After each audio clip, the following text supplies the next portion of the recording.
Hello, I'm Pastor Jeff Woods. Today we're going to talk about putting on the whole armor of God. In other words, how to have a tough hide and how to make it through the hard times.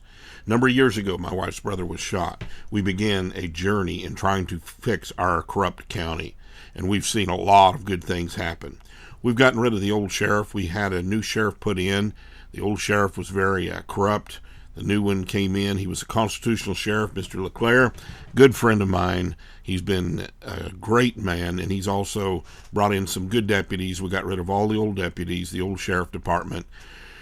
We put in 2 new county commissioners during this time. My wife went up to 1 commissioner. He was all upset at us because we're fighting all the corruption in this county. He was upset. He was involved in backing that corrupt sheriff and not bringing things to justice. So we told him we would get rid of him, and he was cursing and swearing. He said, I'm a very popular man in this county, even though he was a rhino, Republican in name only. He was a Democrat that ran as a Republican in order to get elected, and we exposed that to the whole county. We got rid of him, even though he was very popular at one point. And then we got rid of another commissioner who had stood up against us and was fighting us very hard, and we told him we're going to get rid of you as well. We got rid of 2 of them, and there's 3 county commissioners in our county. We got rid of 2 of them, and we got a moderately good man put in, conservative at his base. And then the second guy we got in was my son-in-law, and we put our son-in-law in there, and he's been doing a fantastic job as the county commissioner. We got rid of a school superintendent by exposing the fact that under his watch, him knowing about it, people that were employed by the school system were using the school funds, the school money, to buy alcohol products and have them transferred using school vehicles, and also storing some of these alcoholic products on in-school properties, grade schools, middle schools, one thing and the other, and giving them to their friends or else selling them to people in the community. And we blew the lid wide open on all of that. And the school superintendent, I remember I went into his office and I faced him man to man, just like we'd face the sheriff and the county commissioners. I went into his office and I told him that what he was doing was wrong, and it was a long story, but he was very adamant against us, against me. I told him if he wasn't much of a man, if he's not watching over the funds, watching what's going over, if he's breaking the rules of the school and allowing things to go on and not standing up. And then he fired my daughter. My daughter had exposed. My daughter's the one who found the whole thing and blew it wide open, and he fired her on the day that they were going to give her an honor for being a good worker, and they fired her because she was a whistleblower. You know, my kids have been shot at. We've been shot at. One time we were walking out in the country. Somebody started shooting at us from a long distance, and we returned fire, but we couldn't see them. But we defended ourselves, and they ran off. We tried to get a hold of the sheriff's department to chase after them. We couldn't. We had no access to the vehicle. We were afoot. The sheriff's department didn't come till 5 hours later because of all the corruption in our community back then. We got rid of that old sheriff. We uncovered voting anomalies going on in our county, up to including when they voted for the sheriff and they put the corrupt sheriff in. We began to realize that a multiple number of people in our little town had voted for a different sheriff, and the number of people that voted for the good guy, none of our votes even showed up as having counted. And so we forced them to go back and research and find out what they did wrong.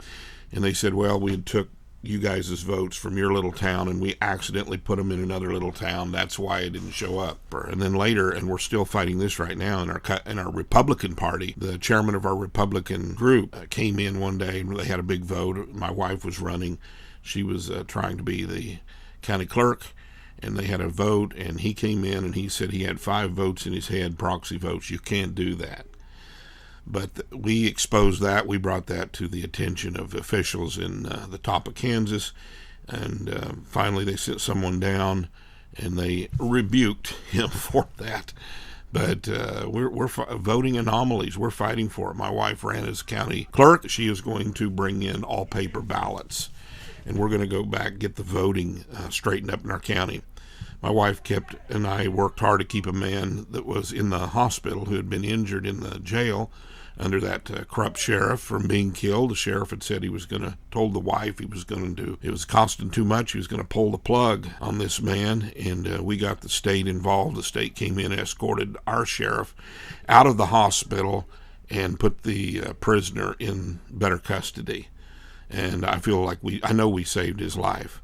We got rid of a corrupt chief of police in the town down the road, by people in the community things had been done wrong to them. The rules had been broken.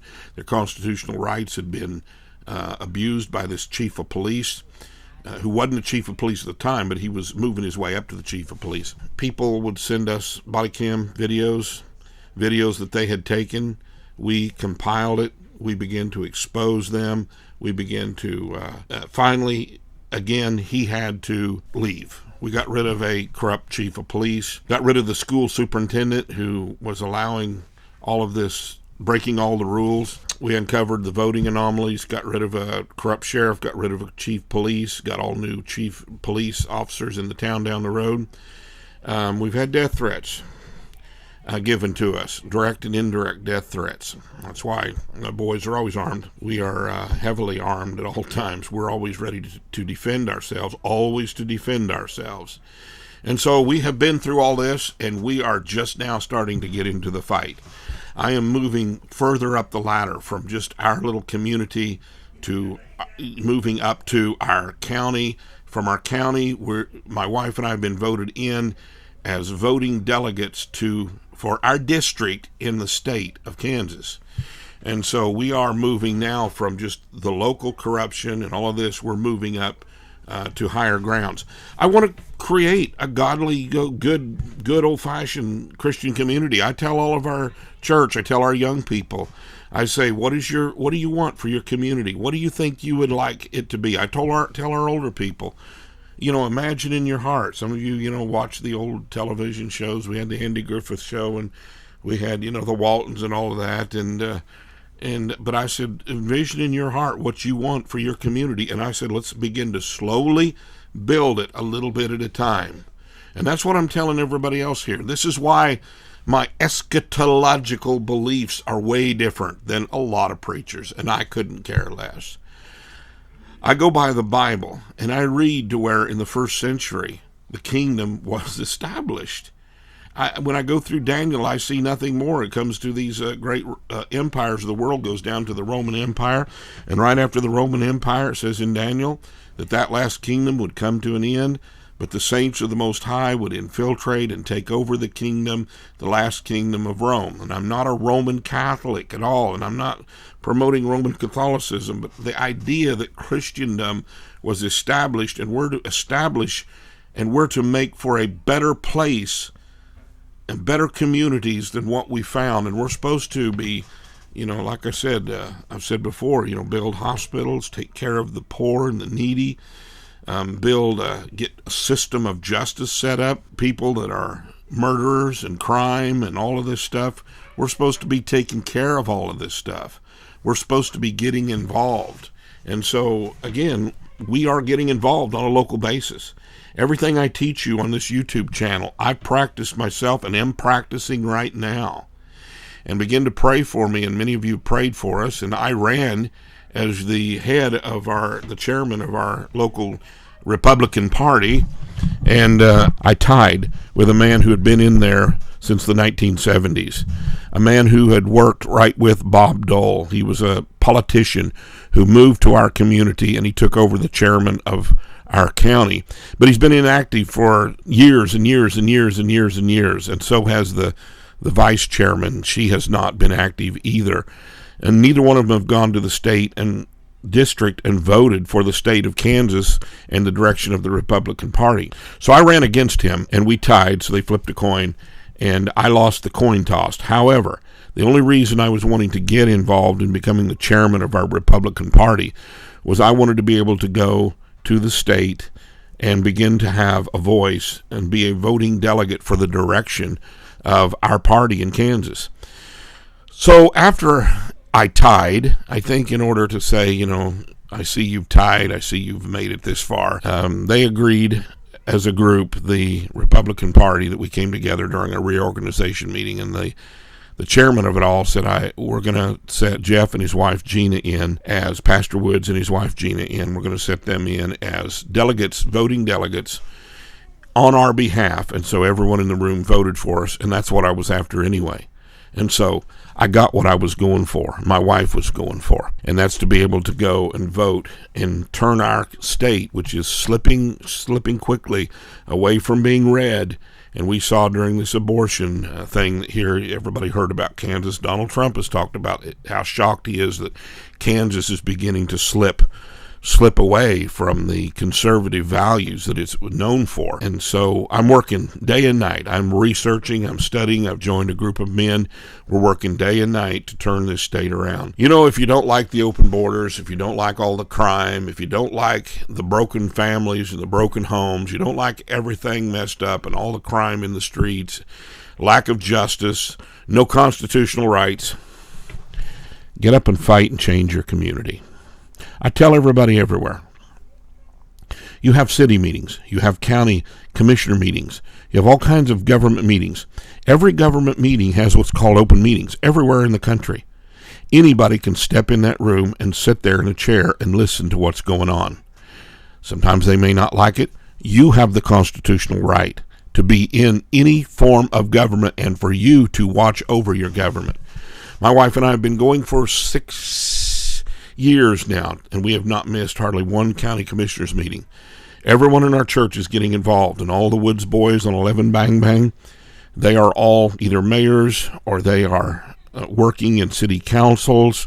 They are in every form of government they can have, and in the meantime, they're making their powder and their guns, and they're keeping their powder dry. Our idea is, let's first of all try to fix government from the inside out. We don't ever want to have to get to the point where we have to face tyrants off physically.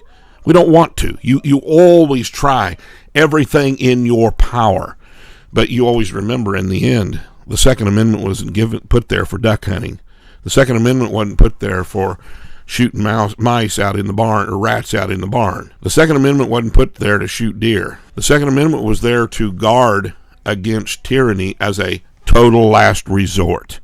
And I'm not advocating for taking up arms against the government. That's not what I'm talking about. But you can't negate the fact that that Second Amendment was put there for a reason. And it was for us to protect ourselves against tyrants as an extreme last resort. So today I want to encourage you, and I want to end with the verse I started with, and it's in Ephesians. And it says here, Ephesians chapter 6 and verse 10, "Finally, my brethren, be strong in the Lord in the power of his might. Put on the whole armor of God, that ye may be able to stand against the wiles of the devil. For we wrestle not against flesh and blood, but against principalities, against powers, against the rulers of the darkness of this world, against spiritual wickedness in high places. Wherefore take unto you the whole armor of God, that ye may be able to withstand in the evil day, and having done all to stand, stand." I'm Pastor Jeff Woods. Have a good day.